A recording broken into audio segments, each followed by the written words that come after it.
CPIM സംസ്ഥാന കമ്മിറ്റിയിൽ ഉൾപ്പെടുത്താതെ തടഞ്ഞതിൽ പരസ്യമായി പ്രതിഷേധമറിയിച്ച് FB പോസ്റ്റ് പിൻവലിച്ച പത്തനംതിട്ട ജില്ലാ സെക്രട്ടേറിയറ്റ് അംഗവും മുൻ MLA-യുമായ A. പത്മകുമാർ സംസ്ഥാന കമ്മിറ്റിയിൽ നിന്നും തടഞ്ഞതിന് പിന്നാലെ ചതിവ്, വഞ്ചന, അവഹേളനം 52 വർഷത്തെ ബാക്കി പത്രം ലാൽ സലാം എന്നാണ് പത്മകുമാർ ഫേസ്ബുക്കിൽ കുറിച്ചത്. ശ്രീരാജ് ബാബു ഉണ്ട്. ശ്രീരാജ, നേതൃനിരയെ തീരുമാനിച്ചതിന് പിന്നാലെ ഒറ്റപ്പെട്ടതെങ്കിലും പ്രതിഷേധങ്ങളൊക്കെ ഉയർന്നിരുന്നു. അതിൽ ഏറ്റവും പ്രധാനമായിരുന്നു പത്മകുമാർ ഫേസ്ബുക്ക് പോസ്റ്റിൽ കുറിച്ചത്. പിന്നീട് അത് പിൻവലിക്കുകയും ചെയ്തു. വിവരങ്ങൾ സേതു, സാധാരണഗതിയിൽ CPIM-ന്റെ സമ്മേളനങ്ങൾ കഴിയുന്ന ഘട്ടത്തിൽ CPIM നേതാക്കൾ ആരും തന്നെ ഇത്തരത്തിൽ എന്തെങ്കിലും വിയോജിപ്പുകളോ അമർഷമോ ഉണ്ടെങ്കിൽ തന്നെ ഫേസ്ബുക്ക് പോലെയുള്ള സാമൂഹ്യ മാധ്യമങ്ങൾ വഴി പ്രതികരിക്കുക സാധാരണമല്ല.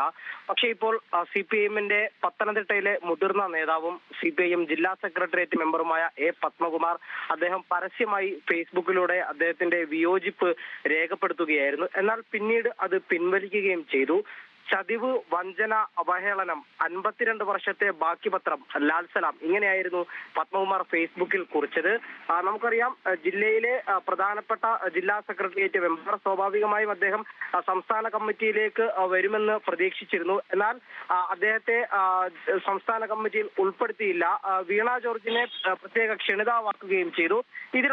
ഇതിലുണ്ടായ വിയോജിപ്പാണ്, ഇതിലുണ്ടായ അമർഷമാണ് ഫേസ്ബുക്ക് പോസ്റ്റിലൂടെ അദ്ദേഹം അത്തരത്തിലുള്ള ഒരു പ്രതികരണത്തിലേക്ക് എത്തിയത്. എന്നാൽ അദ്ദേഹം പിന്നീട് നമ്മൾ സംസാരിച്ചപ്പോൾ പറയുന്നുണ്ട്, വീണ ജോർജിനെ സംസ്ഥാന കമ്മിറ്റിയിൽ ക്ഷണിതാവാക്കിയതിനൊന്നും തനിക്ക് വിയോജിപ്പില്ല. യുവാക്കളെ എടുക്കുന്നതിനോടൊപ്പം, യുവാക്കളെ മുൻനിരയിലേക്ക് കൊണ്ടുവരുന്നതിനോടൊപ്പം എല്ലാ രീതിയിലുമുള്ള ആളുകളെ പരിഗണിക്കണം എന്നതാണ് അദ്ദേഹം പറയുന്നത്. അതുപോലെ തന്നെ പാർട്ടിയുടെ തീരുമാനത്തിൽ ചെറിയ വിഷമമുണ്ടെന്നും അദ്ദേഹം നമ്മളോട് പിന്നീട് പ്രതികരിക്കുകയുണ്ടായി. എന്തായാലും അപൂർവമായി മാത്രമാണ് ഇത്തരത്തിൽ CPIM-ന്റെ മുതിർന്ന നേതാക്കൾ ഫേസ്ബുക്കിലൂടെ സാമൂഹ്യ മാധ്യമങ്ങൾ വഴി ഇത്തരത്തിലുള്ള പ്രതികരണങ്ങൾ നടത്തുന്നത്. എന്തായാലും ആ പ്രതികരണം അല്പസമയത്തിന് ശേഷം അദ്ദേഹം ആ പോസ്റ്റ് പിൻവലിച്ചുകൊണ്ട് ആ പോസ്റ്റ് പിൻവലിക്കുകയും ചെയ്തു. സേതു, ശരി. ശ്രീരാജ് ബാബുവാണ് വിവരങ്ങൾ നൽകിയത് പത്തനംതിട്ടയിൽ നിന്ന്.